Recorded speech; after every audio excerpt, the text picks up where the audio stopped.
എന്നെയുമായി ബന്ധിപ്പിക്കുന്നൊരു വിഷയമാണ്. ഇന്ന് മാതൃഭൂമി ദിനപത്രത്തിൽ ഒരു വാർത്തയുണ്ട്, ഒരുപക്ഷെ നിങ്ങൾ പലരും കണ്ടിട്ടുണ്ടാകും. CPM കേന്ദ്ര കമ്മിറ്റി കോൺഗ്രസ് ബന്ധത്തെ ചൊല്ലി വീണ്ടും തർക്കം.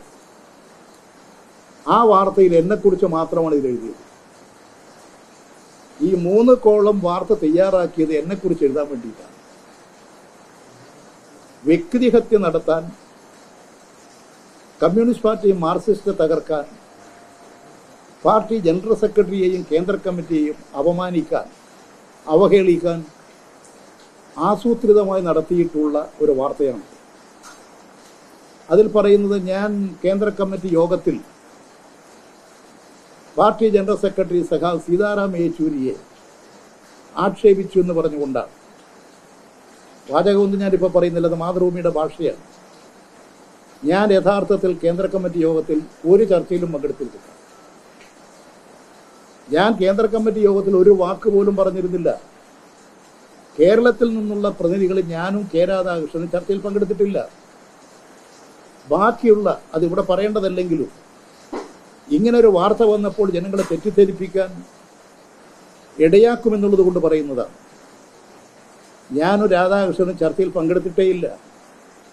ചർച്ചയിൽ പങ്കെടുക്കാത്ത ഞാൻ സീതാറാം യെച്ചൂരിയെ ആക്ഷേപിച്ചു എന്ന് മാത്രമല്ല, അവിടെ ആരും ഉന്നയിക്കുകയോ ചർച്ച ചെയ്യപ്പെടുകയോ ഒന്നും ചെയ്യാത്ത കുറേ വാർത്തകൾ ചേർത്ത് വാർത്തയുണ്ടാക്കി പ്രസിദ്ധീകരിക്കുകയാണ് ചെയ്തത്.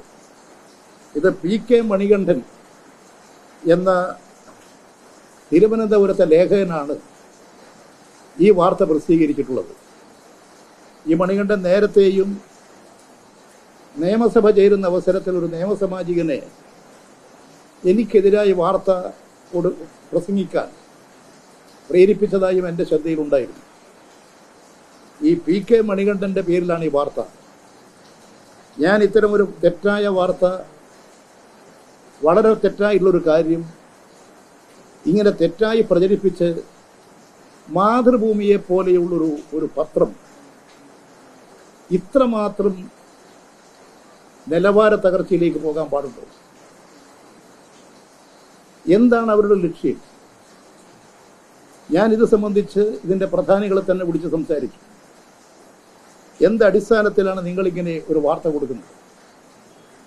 ഈ വാർത്ത സംബന്ധിച്ച് നിയമ നടപടി സ്വീകരിക്കാൻ ഞാൻ ഉദ്ദേശിക്കുകയാണ്. തിരുവനന്തപുരത്ത് അഡ്വക്കേറ്റ് രാജഗോപാലൻ ഈ വാർത്ത സംബന്ധിച്ച് അടിയന്തരമായി പിൻവലിച്ച് ക്ഷമാപണം ചെയ്യുന്നില്ലെങ്കിൽ നിയമപരമായ നടപടികൾ സ്വീകരിക്കും എന്ന് പറഞ്ഞുകൊണ്ട് വക്കീൽ നോട്ടീസ് അയക്കും. എന്ന് മാത്രമല്ല, ഇത്തരം വാർത്ത കൊടുത്തിട്ടുള്ളവർക്ക് നേരെ നടപടി സ്വീകരിക്കണം. ഞാൻ പ്രസ് കൗൺസിൽ ഓഫ് ഇന്ത്യയെ സമീപിക്കാൻ ഉദ്ദേശിക്കുകയാണ്. മാധ്യമധർമ്മങ്ങളെ പരസ്യമായി ലംഘിച്ചുകൊണ്ട് എന്തോ ചില താല്പര്യങ്ങൾക്ക് വേണ്ടി, സാമ്പത്തിക താല്പര്യങ്ങൾക്ക് വേണ്ടിയൊക്കെ മാധ്യമരംഗത്തെ ദുരുപയോഗപ്പെടുത്തുന്ന ഇത്തരം പ്രവണതകൾ നമ്മുടെ രാജ്യത്തുണ്ടാകരുത്. മാധ്യമങ്ങൾ മാധ്യമധർമ്മമാണ് പാലിക്കേണ്ടത്. അതുകൊണ്ട് അടിസ്ഥാനരഹിതമായ വാർത്തകൾ കൊടുക്കുക. നിങ്ങൾ ആലോചിച്ച്, ഞാൻ സംസാരിച്ചിട്ട് പോലുമില്ല. ഞാൻ സംസാരിച്ചു എന്ന് പറഞ്ഞിട്ടാണ് വാർത്ത. ഏതാണ്ട് കേന്ദ്ര കമ്മിറ്റി യോഗത്തിൽ വന്നിരുന്നത് പോലെയാണ് വാർത്ത കൊടുത്തിരിക്കുന്നത്. അതുകൊണ്ട് ഇത്തരത്തിൽ വാർത്ത കൊടുക്കുന്ന ലേഖകന്മാർക്കെതിരെ നിയമ നടപടി സ്വീകരിക്കണം. പത്ര നിയമ നടപടികൾ സ്വീകരിക്കണം.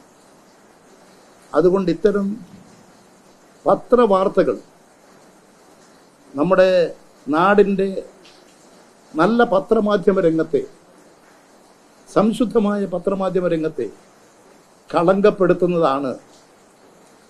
ഇത് മാതൃഭൂമിയുടെ വായനക്കാരും അല്ലാത്തവരും മനസ്സിലാക്കണമെന്നുള്ളത് കൊണ്ടാണ് ഞാനിത് നിങ്ങളുടെ മുമ്പാകെ പറയാൻ ഉദ്ദേശിച്ചത്. അത് ഇന്നത്തെ പത്രങ്ങളിലൊക്കെ ഉണ്ടത്. ഞാൻ ഓൾ എഡീഷനാണിത്. ആ കാര്യം തിരുവനന്തപുരത്തുണ്ട്, എല്ലാ സ്ഥലത്തും ഉണ്ട്.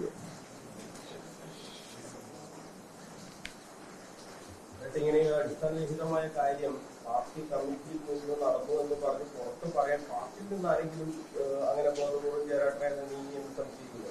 അല്ല, പാർട്ടിയിൽ നിന്നൊന്നും ഒരു വാർത്തയും ഒരു പാർട്ടിക്കാരും കൊടുക്കില്ല. ഇങ്ങനെ വ്യക്തിഹത്യ നടത്താൻ വാർത്തകൾ മെനയുകയാണ്.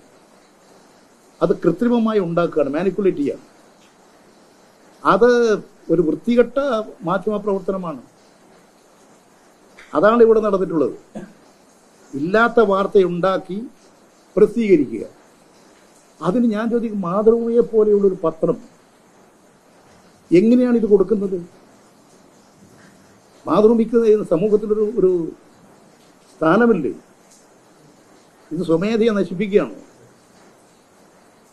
അപ്പം അതുകൊണ്ട് ഈ കാര്യങ്ങളിൽ മാതൃഭൂമി പത്രത്തിൻ്റെ മാനേജ്മെൻറ്റ് ന്യായമായൊരു നിലപാട് സ്വീകരിക്കും എന്ന് തന്നെയാണ് ഞാൻ പ്രതീക്ഷിക്കുന്നത്. മാതൃഭൂമിയുടെ മാനേജ്മെൻറ്റിന് ഞാനിത് സംബന്ധിച്ചിട്ട് പരാതി കൊടുക്കുന്നുണ്ട്. അവരെന്ത് നടപടി സ്വീകരിക്കും നോക്കാം. നടപടി സ്വീകരിക്കുന്നില്ലെങ്കിൽ അതിൻ്റെ മറ്റു വിധിയും ഞാൻ കണ്ടുപിടിച്ചിട്ടുണ്ട്. തുടർച്ചയായി ഇങ്ങനെ ജയരാജനെ ടാർഗറ്റ് ചെയ്തുകൊണ്ട് ചില വാർത്തകൾ വരുന്നു, ചില വിവാദങ്ങൾ ഉണ്ടാവും. അപ്പോൾ അങ്ങനെ ഒരു നേതാവിനെ കേന്ദ്രീകരിച്ചുകൊണ്ട് ഇങ്ങനെ ഒരു ആസൂത്രിതമായ എന്തെങ്കിലും തരത്തിൽ കാര്യങ്ങൾ പ്രവർത്തിക്കുന്നുണ്ടോ? അതിലെല്ലാ മാധ്യമക്കാരും ഉണ്ട്. നിങ്ങളുടെ മാധ്യമം കുറവല്ല.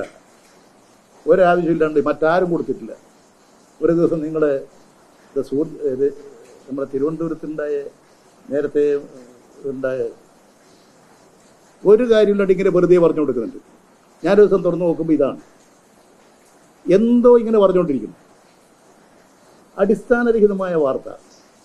അതെല്ലാം അതിൻ്റെ വ്യക്തിഹത്യ നടത്തുക, അതുവഴി ഒരു പ്രസ്ഥാനത്തെ ദുഷിപ്പിക്കുക, പ്രസ്ഥാനത്തിന് മാനഹാനി ഉണ്ടാക്കുക, അതുവഴി ജനങ്ങളിൽ പാർട്ടിയെക്കുറിച്ച് അവമതിപ്പുണ്ടാക്കുക, ഇതിനു വേണ്ടിയിട്ടുള്ള ആസൂത്രിതമാണ്. എന്നെ അവർക്ക് നശിപ്പിച്ചുകൊണ്ട് എന്താ കാര്യം?